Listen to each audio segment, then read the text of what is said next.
மகாத்மா காந்தியின் வாழ்க்கை வரலாறு, அவரது சத்தியாகிரக போராட்டம், அஹிம்சை கொள்கை மற்றும் இந்திய விடுதலைக்கு அவர் செய்த பங்களிப்பு பற்றி இந்த வீடியோவில் பார்க்கலாம். சத்தியமும் அஹிம்சையும் உலகத்தை மாற்ற முடியும் என்பதை நிரூபித்தவர் காந்தி. ஒரு மனிதன் ஆயுதமில்லாமல் ஒரு பேரரசை எதிர்த்தார்.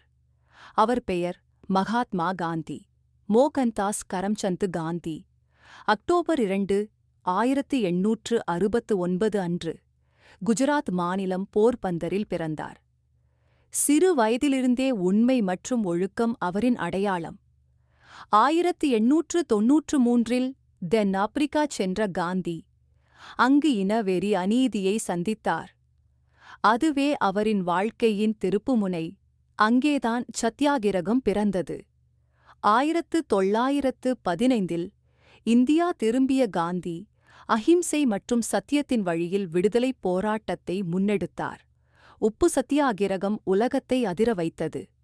அவரின் ஆயுதம் அஹிம்சை, அவரின் சக்தி சத்தியம், அவரின் கனவு சுதந்திர இந்தியா. ஜனவரி 30, 1948 இந்தியா தன் தந்தையை இழந்த நாள். ஆனால் அவரது சிந்தனைகள் இன்று வரை உயிரோடு இருக்கின்றன. காந்தி ஒரு மனிதர் அல்ல, ஒரு சிந்தனை. அது என்றும் அழியாது.